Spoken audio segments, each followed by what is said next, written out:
She sat in the front pew of St. Catherine's for 47 minutes after the last guest had gone, still wearing the dress.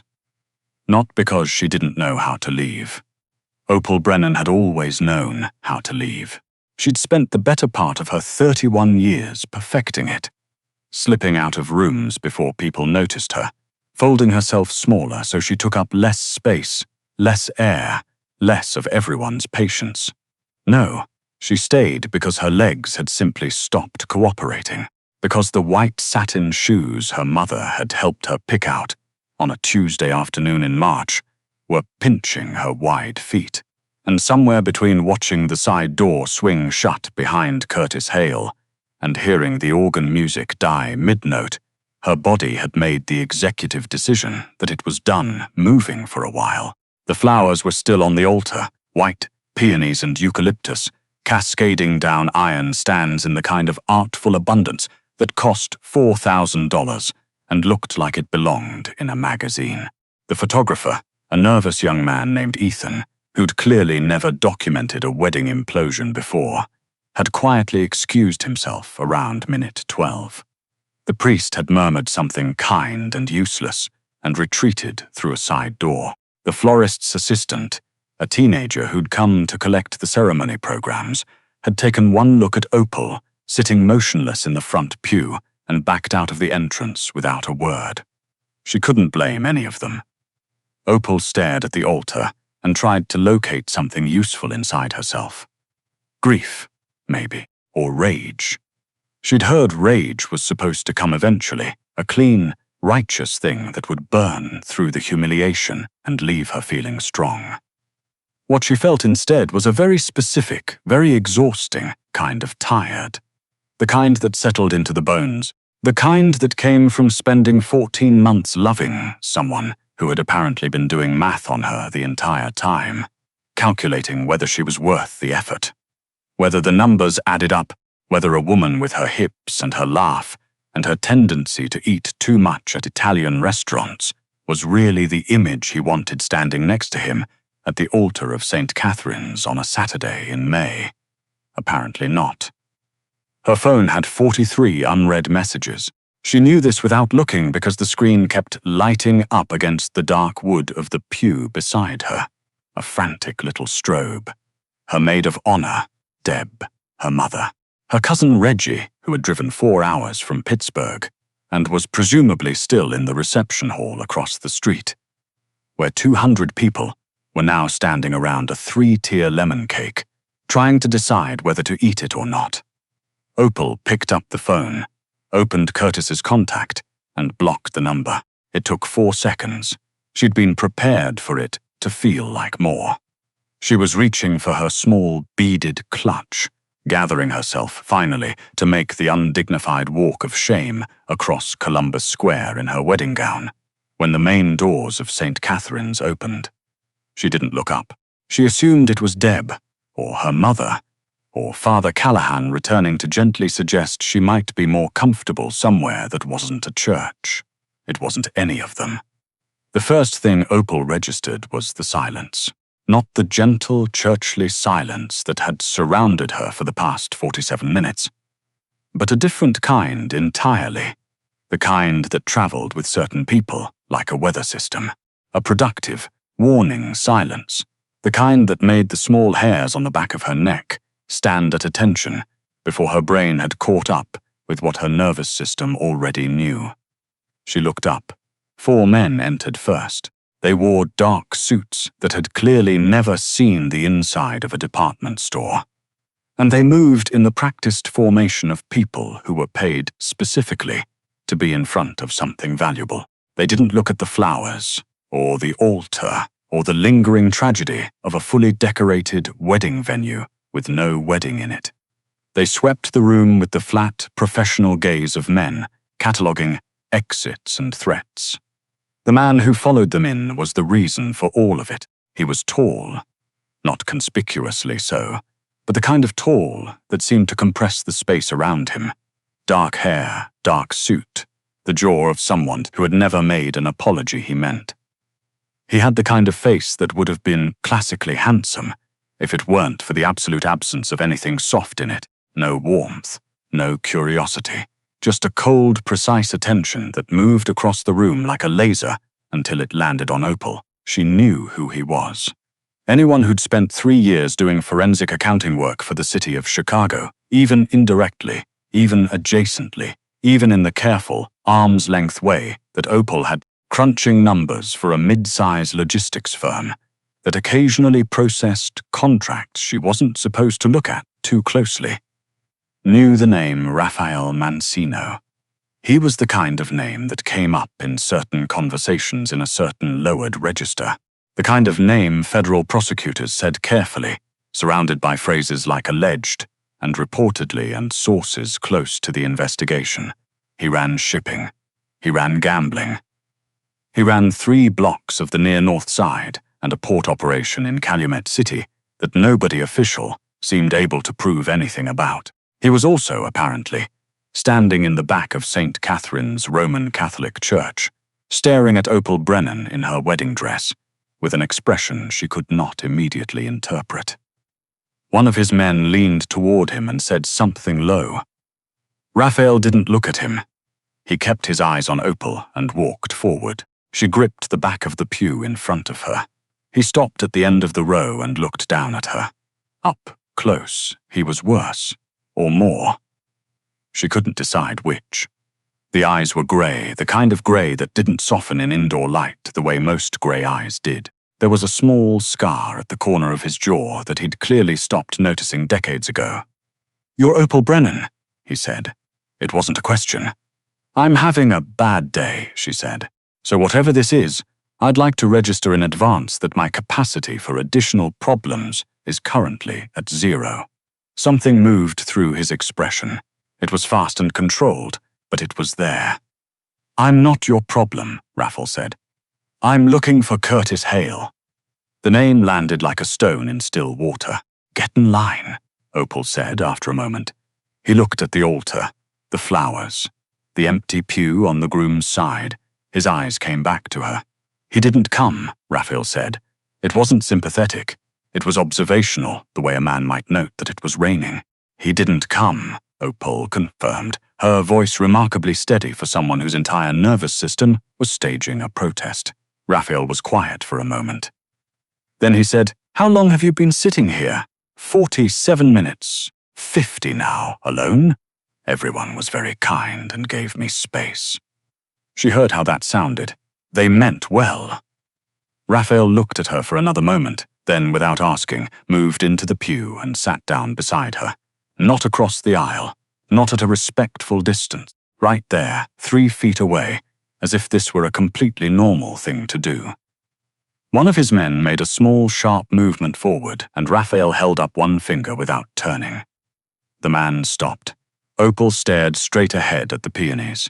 "Curtis Hale," Raphael said, "has been managing the financial accounts for 2 of my shipping operations for the past 18 months, under a different name, an alias." Opal turned to look at him. 3 days ago, he continued, he transferred $1.2 million out of a protected operational account and into a series of shell LLCs that we've been trying to trace ever since. He paused. "The trail ends at a real estate holding company registered to a woman named Opal M. Brennan." The silence in St. Catherine's became a very different kind of silence. Opal felt it move through her, the information rearranging itself, the puzzle pieces violently rotating. She thought about the investment property Curtis had mentioned 8 months ago. The one he said was a surprise, the one he'd asked her to sign 2 documents for because her credit score was better. The one she hadn't thought to ask too many questions about, because she'd been busy and she'd trusted him, which was apparently the most expensive thing she'd ever done. "He put stolen money in my name," she said. "In an LLC registered to you." "Yes. And then he didn't show up today." "No. Because he knew you'd come looking. We've been watching him for 72 hours.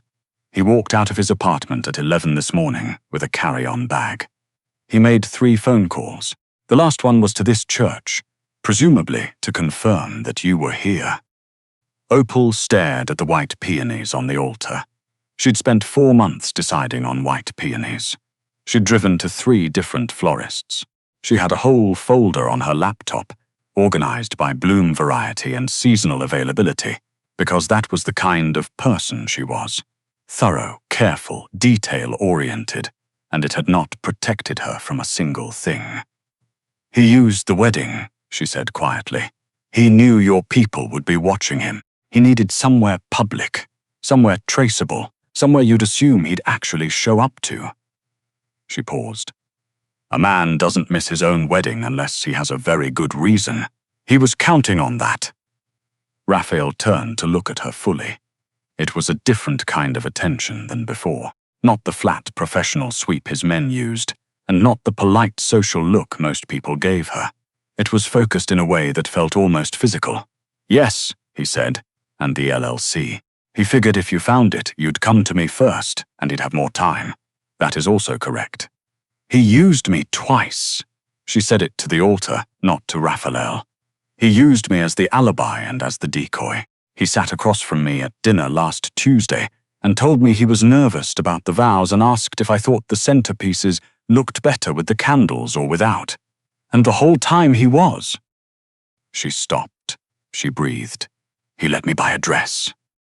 It came out smaller than she intended. She hadn't meant to say it at all. It was a stupid thing to lead with, of everything. The violation, the legal exposure, the 18 months of her life she'd organized around a man who was apparently a financial criminal, using her credit history as a parking lot. But the dress was the thing that cracked her voice. Because she remembered standing in the boutique in Wicker Park with the dressing room attendant being kind and careful with her. And the way the ivory crepe had actually fit, for once, without alterations in the hip and chest, and how she had stood in front of that mirror and let herself think, for maybe 45 consecutive seconds. This is the one which was more consecutive seconds of uncomplicated happiness than she'd allowed herself in years. Raphael said nothing. He did not offer a platitude. He did not look away in the way people did when women's emotions made them uncomfortable.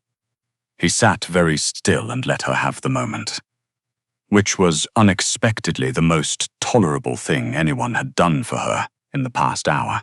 "I need to know," she said, pulling herself back together with the same efficiency she applied to everything, "what my legal exposure is.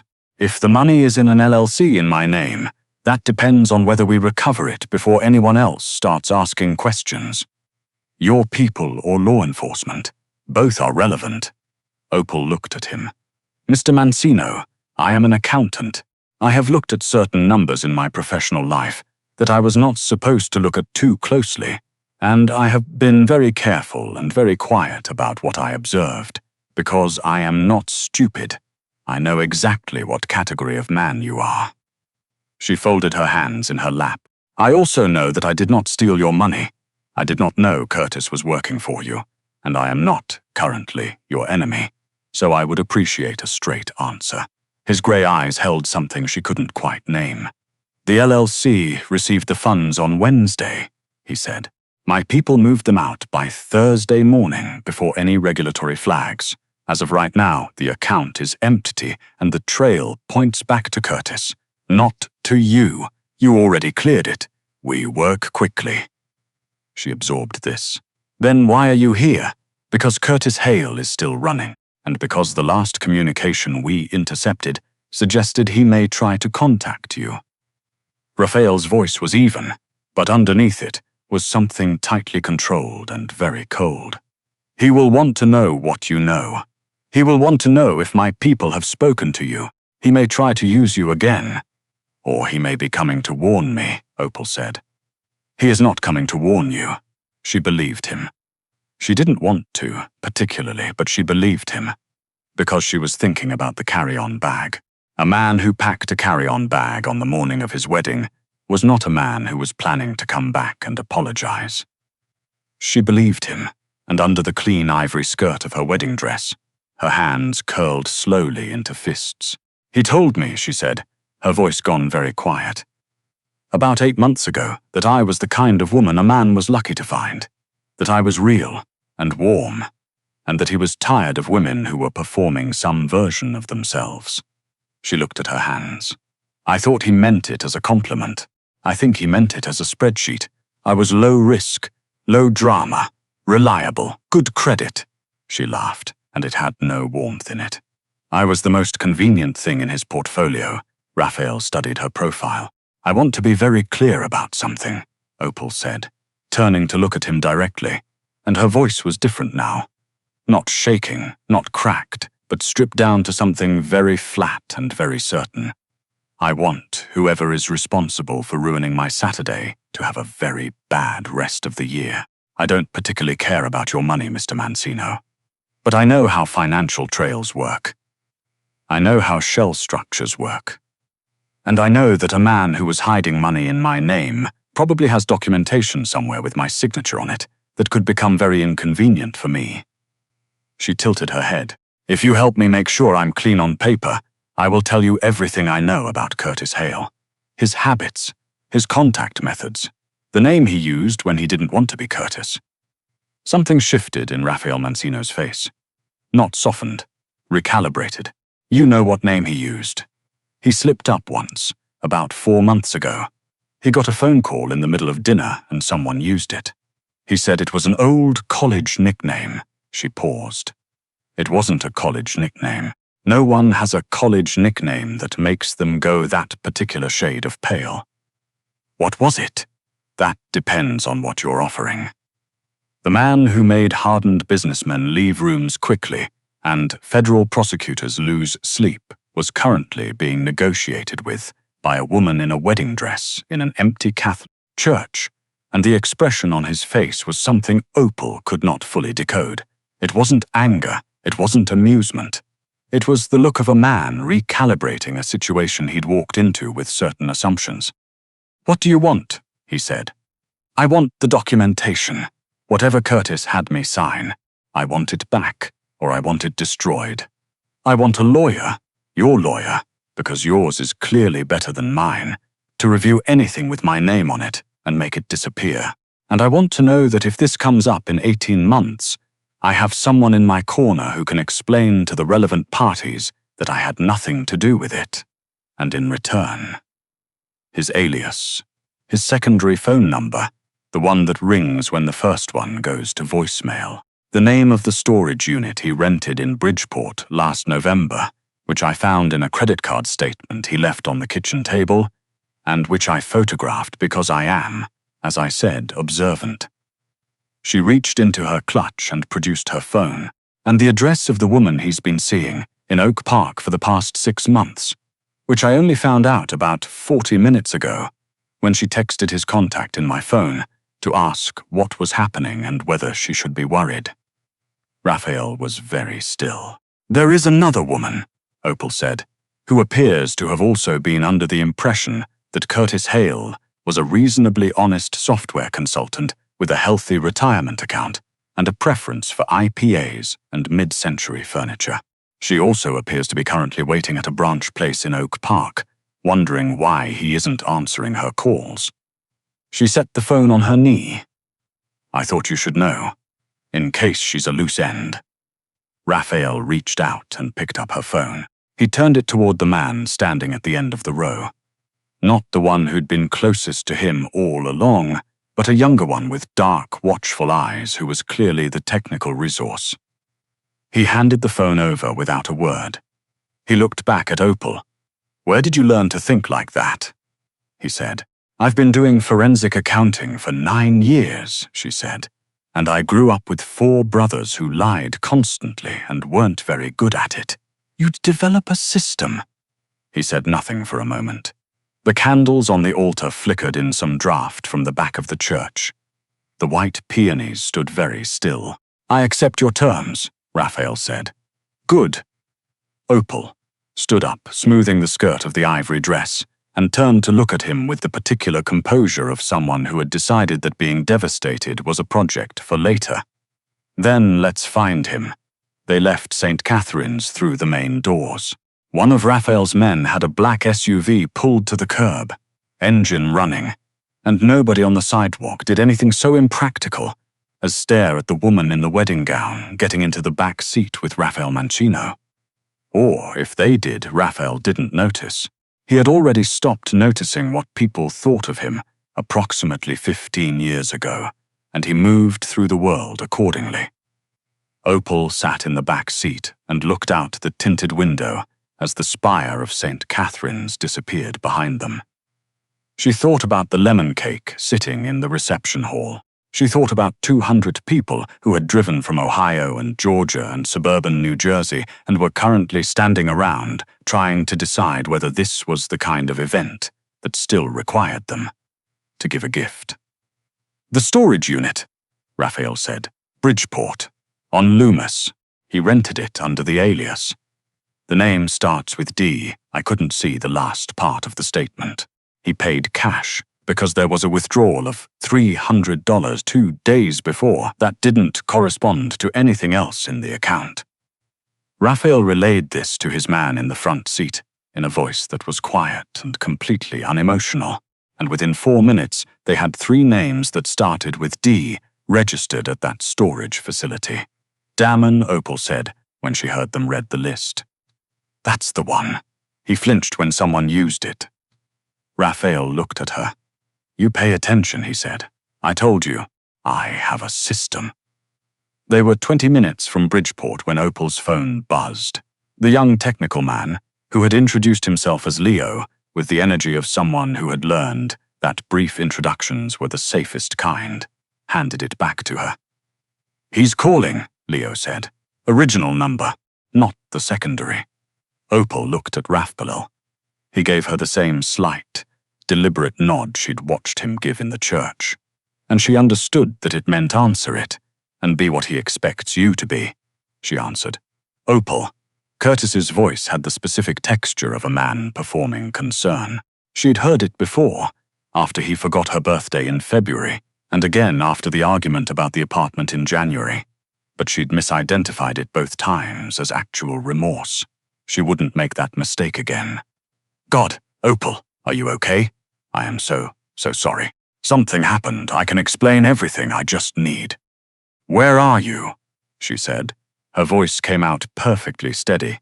The rage was there, underneath, a clean white burning thing, but she had it fully in hand. "I can't tell you that right now. Listen to me. There are some people who may try to contact you. They may have already. People who are looking for me. You cannot talk to them, okay? You cannot let them." "Someone did come to the church," Opal said, silence. "What did you tell them? That I didn't know where you were?" She paused a beat. "Curtis, what's happening?" "I'm scared. I'm sitting in the reception hall and everyone's asking me questions and I don't know what to say." "Okay." She could hear him recalibrating, re-engaging the charm the way you'd flip a switch. "Okay, just stay calm. Don't say anything to anyone.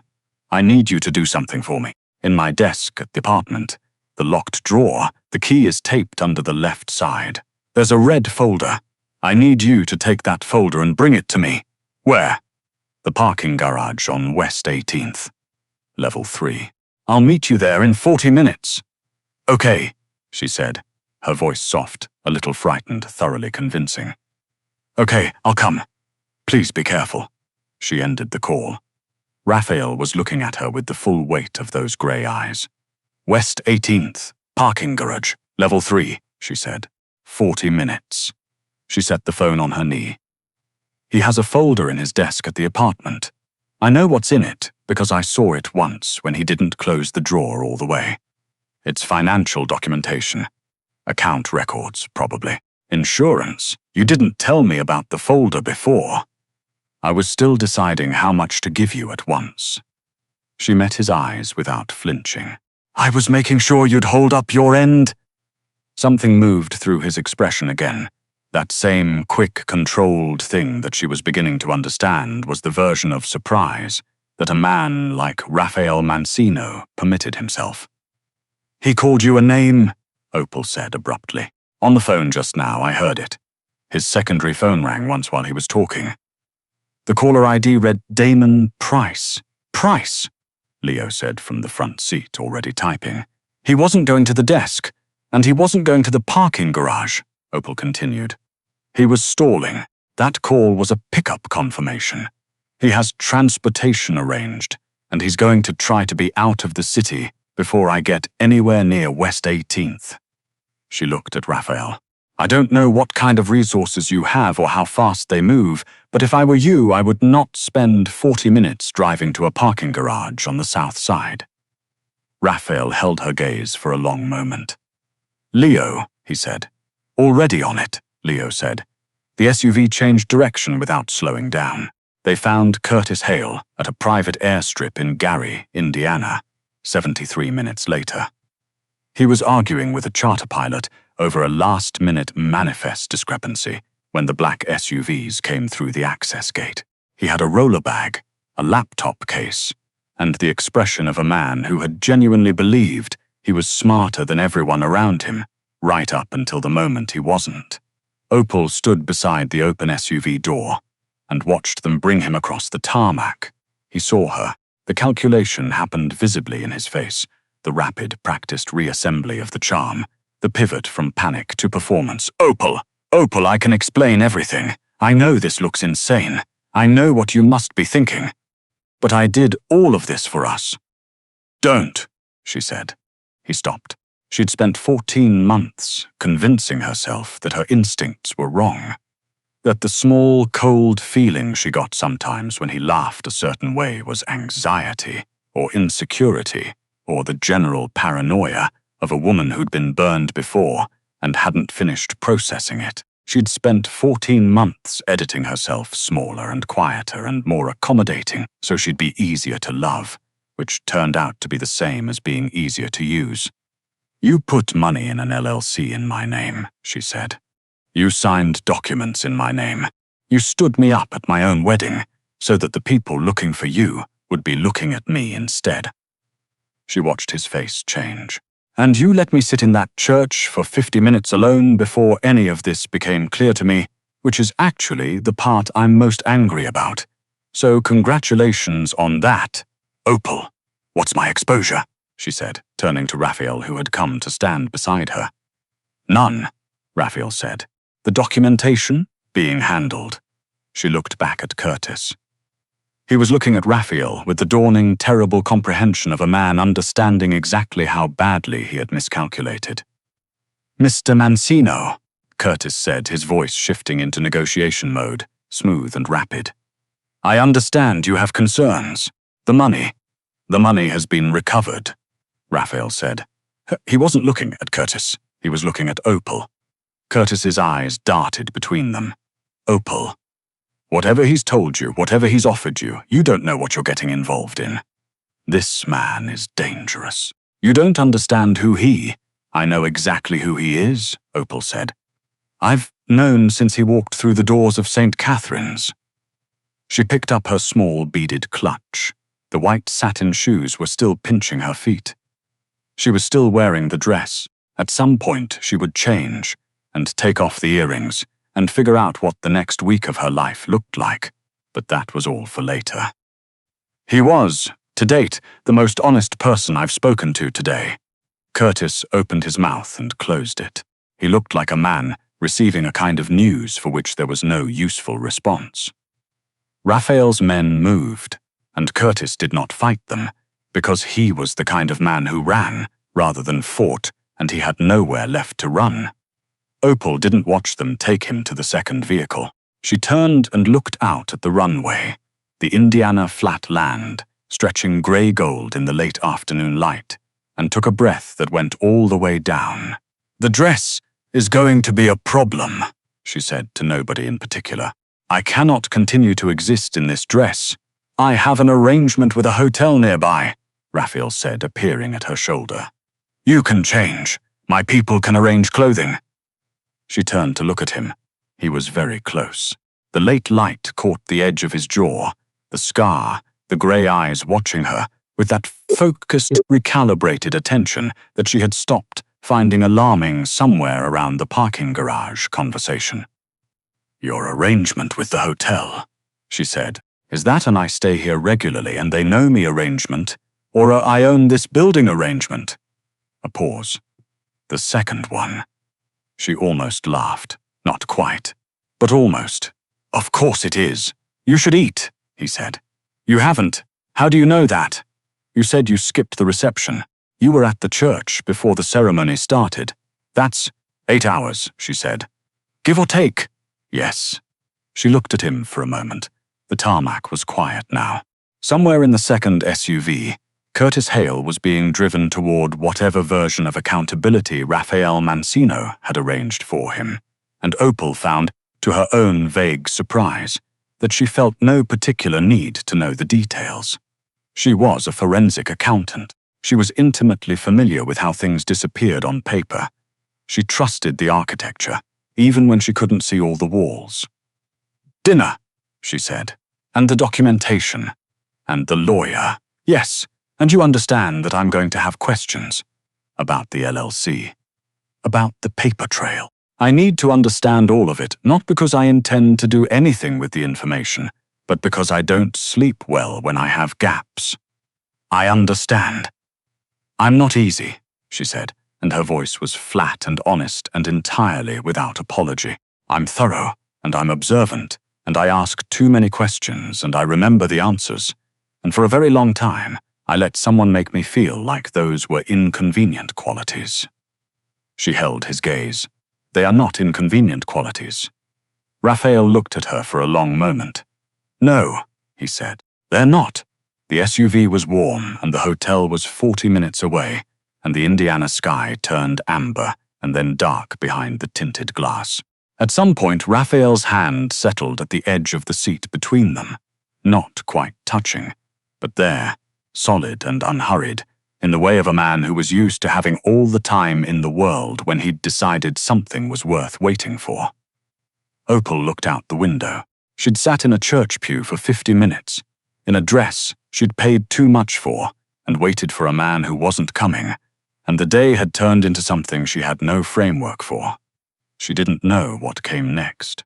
She knew there was documentation and logistics, and at some point, a very awkward series of phone calls to people who had driven in from Ohio. But she knew she was not a prop.